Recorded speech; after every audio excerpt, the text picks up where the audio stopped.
Hello, everyone. Welcome to the Red Hat Advanced Cluster Security Roadmap session. I'm joined today by the Red Hat ACS product management team. I'm Kirsten Newcomer. I'm also joined with Jamie Scott, Dharan Kaspan, Shubha Badvi, and Nurmal Singh Kaur. Our agenda today, we're here to talk to you about, we're going to introduce Red Hat ACS in case you're not familiar. We'll share our vision for managing Kubernetes and container security. We'll also share a little bit about what we've done recently in Red Hat ACS, and finally spend most of our time talking about the roadmap, priorities, near term and longer term. Jamie, please take it away. Thanks, Kirsten. So over the last few years, we've seen a trend. Teams need to do more with less. And what that's really resulted in is Kubernetes becoming the standard for application innovation. Teams are delivering microservices. They're working toward declarative architecture, and they're working toward immutable infrastructure. And what that's really resulted in is Kubernetes adoption, hockey sticking, and cloud services becoming part of the standard of innovation. And as Kubernetes and cloud services become more and more important to the industry, Kubernetes native security has become increasingly critical. And that's what ACS does today. ACS helps you to secure your supply chain, secure your infrastructure, and secure your workloads as teams look to develop a more developer-centric and DevSecOps operating model for application delivery. Next slide. So we've asked ourselves these questions, and we've talked to many customers, and we found that successful security programs really come with a few key attributes. Teams want faster time to resolution. Vulnerabilities and security misconfigurations are ultimately an expense center for the organization. And in order to reduce the cost of that expense center, people need faster time to resolution of issues. They also need to break cross-functional barriers within the organization. Security teams, development teams, and platform SREs all generally speak a different language. And teams need to bridge that cross-functional barrier in order to be more successful in their collaboration. And finally, there's a large skill gap in the industry and a large context gap. Developers and security people, it's unreasonable to expect them to know everything. A developer needs to stay on top of technology, but can't know the ins and outs of security. And meanwhile, it's not reasonable to expect a security person or security engineer to know every technology. So there's a skill and context gap that, as organizations scale, needs to be bridged. So how do we do this? Well, in order to deliver value beyond protection, we need to solve these three problems. And first is faster time to resolution. In order to do that, we need more effective prioritization workflows. We need to create feedback loops early and often between development teams. And we need to improve data quality and remediation guidance in order to help developers fix issues as effectively as possible. We need to break cross-functional barriers. To do that, we need to provide guidance to teams and the tools that they use every day. We can't expect developers to shift out of their workspace into a security tool, and we can't expect security teams to shift into different tool sets. They need this information, and they need it in a common workspace that they log into every day.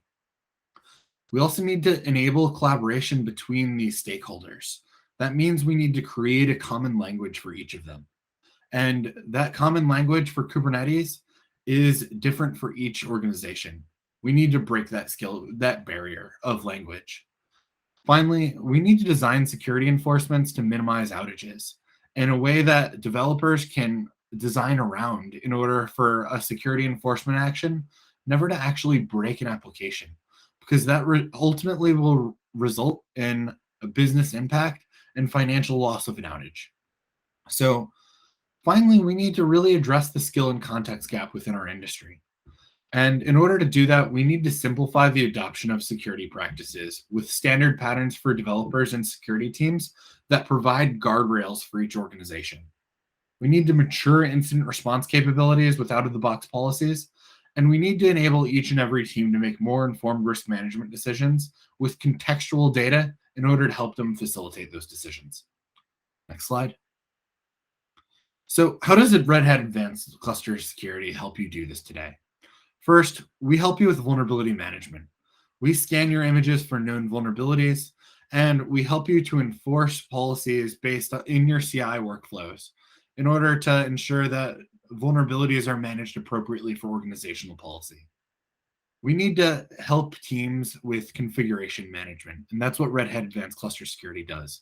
We identify configuration risk, ranging from common misconfigurations to the ability to look at Kubernetes RBAC. And we help developers look for misconfigurations in their deployment YAMLs in order to help facilitate and accelerate their security checks throughout their organization. We also help teams with compliance and network segmentation. We help compliance teams to align with industry standard frameworks and give them insight into their compliance posture. And we also allow teams to audit and recommend network policies in order to help facilitate network segmentation across the industry. One of our core use cases is risk profiling. That enables teams to focus on the most risky deployments in their environment so that they can focus their energy on tasks that would have an outsized impact on their security posture overall. And finally, there would be no security tool if it didn't have runtime detection and response. So we help teams to identify deviations from known good activity and to alert on known bad activity, such as crypto mining services, in order to really help them get a pane of glass into the real-time threats of their organization. Next slide. So how do we want to involve Kubernetes security over time? So we've done that recently by helping developers, admins, and notification feedback loops. So for developers, we've streamlined risk management processes by enabling teams to look at false positive risk and look at accepted risk and bake these decisions of this is a false positive or this is an accepted risk directly into their CI workflows. We've also simplified issue prioritization by bubbling up the most important issues directly in CI so that developers know what to focus on instantly without having to triage through a lot of alerts. For administrators, we've reduced setup cost. We've done that by simplifying administration of OpenShift Platform Plus to ensure that these teams don't have to set up multiple identity providers by using OpenShift OAuth. We also help teams to scale their integration with multiple Elastic Container Registries across multiple accounts by supporting Assume Role using AWS STS in order to ensure that teams can have a central pattern for authenticating into Elastic Container Registry at scale. And finally, we've shortened our feedback loops greatly.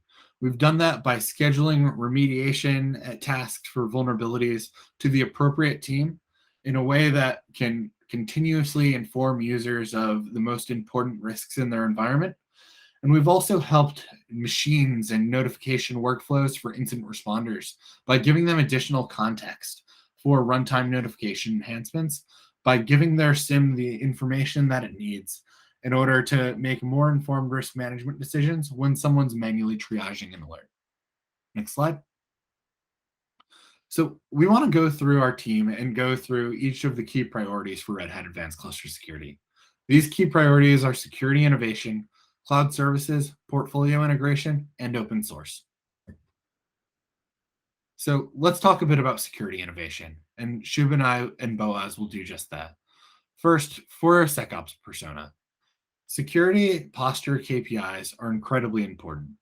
A security individual has about 5 minutes to go to each of their key stakeholders and inform them what will have an outsized impact on their security posture.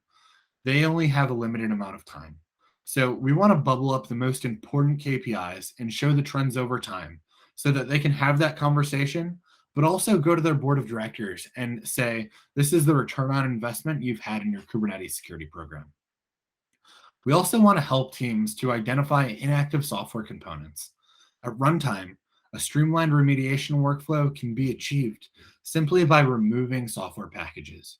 If a software package isn't used by a runtime process, that means that teams can simply remove that software package to systematically harden their environment, but also to systematically reduce the cost of their vulnerability management program, because they'll never have to go back and triage an alert to patch a vulnerable package that no longer exists.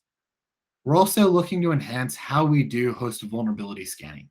We're going to do that by extending vulnerability scanning to more host operating systems and provide a consolidated view of known vulnerabilities across your cluster so that you can extend beyond workloads to a holistic Kubernetes security posture vulnerability management system. And finally, we're looking at image signatures and how image signatures and supply chain play a role to a security persona. And by validating image signatures, we can help to validate provenance of the actual images that are being used to help secure your supply chain more effectively. Next slide. So another bit of feedback that we continuously get is policy management. Policy management is key for every member of the organization. So we want to help teams to scale that policy management. We're looking at investing in reusable policy resource scopes in order to help you scale that so that resource scopes can be easily auditable, but also different policies can be applied to different scopes of resources, whether that be between test and production environments or between multiple tenants and teams within your organization. We're also looking to help developers and platform SREs more effectively scale policy management and collaborate more effectively with the security team. We're doing that by looking at GitOps policy management and providing more intuitive ways and patterns through custom resources in order to scale policy management. We also recognize the value of community. An open policy agent has really become a key community contributor in the Kubernetes space. So we're looking to see ways that we can abstract open policy agent at Rego and use our drag and drop policy interface so that we can bridge the skill gap, but also collaborate with the community in order to work to ensure that teams who already have invested in open policy agent can easily use those and drag and drop them as they transition to Red Hat Advanced Cluster Security, but also so that Red Hat Advanced Cluster Security can contribute back to that community. And finally, we're looking to enhance our policy management workflows by streamlining that workflow for creation of policies and risks and editing workflows within our policy management system. And I want to hand it over to Shubha to talk about workload vulnerabilities and our investments there. Thank you, Jamie. Now, switching gears to vulnerability management, I think we all can agree that vulnerability management is a crucial and an integrated part of DevSecOps. Keeping that in mind, we are constantly innovating in this space and making the ACS feature set more rich.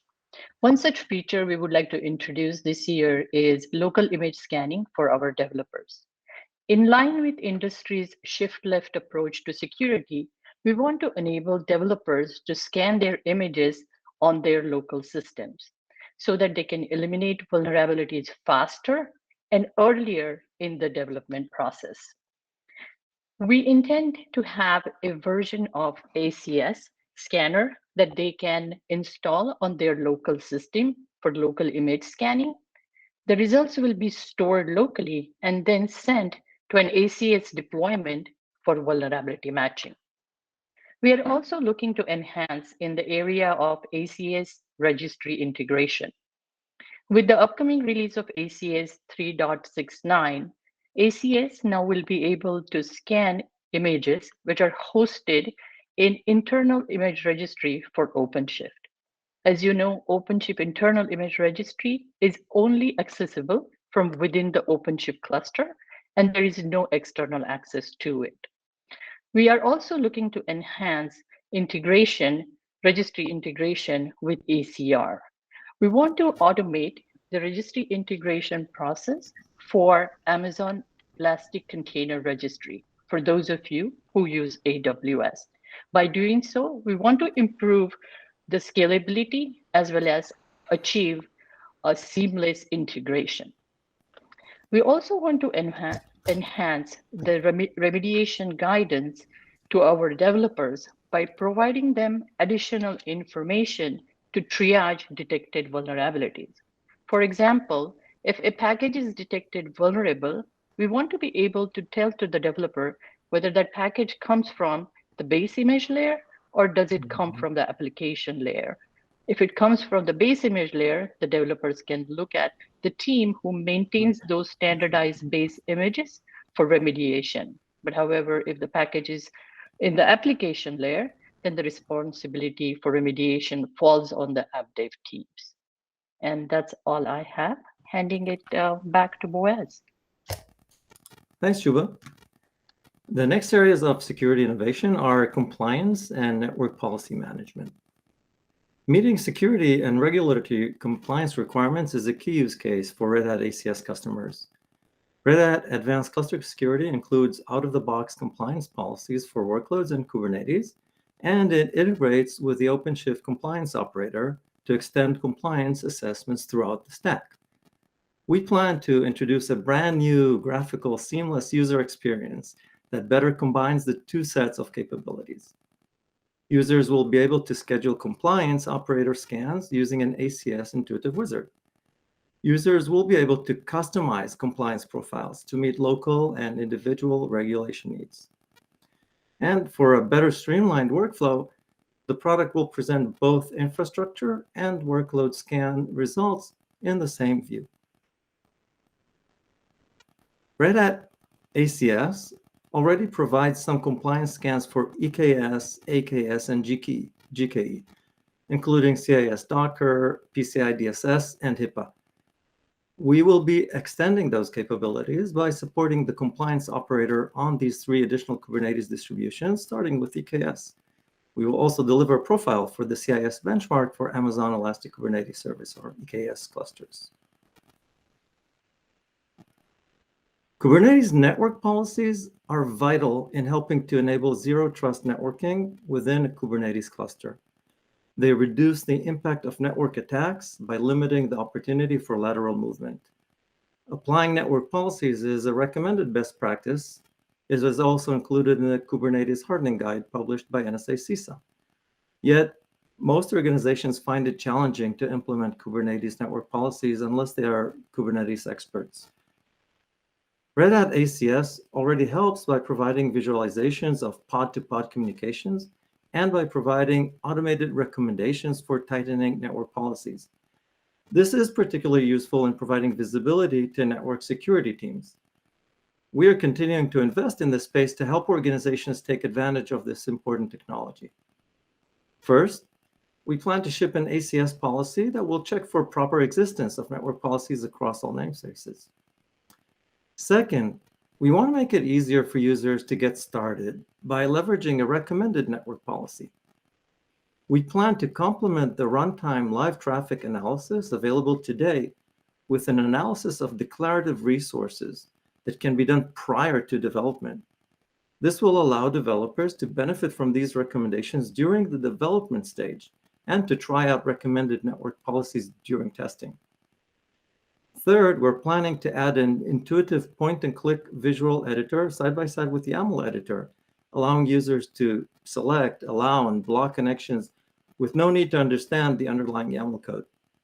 At the same time, this offers an opportunity for developers to get acquainted with network policy YAML when they're interested. Combined, these steps help organizations to shift security left and more easily define, deploy, and manage Kubernetes network policies in a collaborative fashion.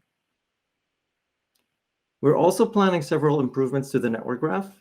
First, to support large-scale deployments with hundreds of clusters and thousands of applications, users will be able to limit the scope to namespaces they care about and visualize connections relevant to those namespaces only. Next, we're planning to further enhance the user experience by helping users quickly identify problem areas and drill down to isolate and remediate issues. As part of that, we're planning to add visibility of additional information associated with network connections, such as which process is listening on what port. And with that, over to you, Doron. Thanks, Boaz. So let's talk about cloud services. This year is marked as a year for cloud services in Red Hat, and it's all part of the of transferring IT services and establish a cloud strategy for the company. And the COVID pandemic established the cloud as a strategic tool for providing agile platform to develop solution faster with no capital expenditure for the IT infrastructure. The journey to the cloud is even more important for business today as they face the unpredictable operational impact of the pandemic. Based on that, Red Hat decided that we want this year and next years to invest in managed services, and ACS managed services is part of it.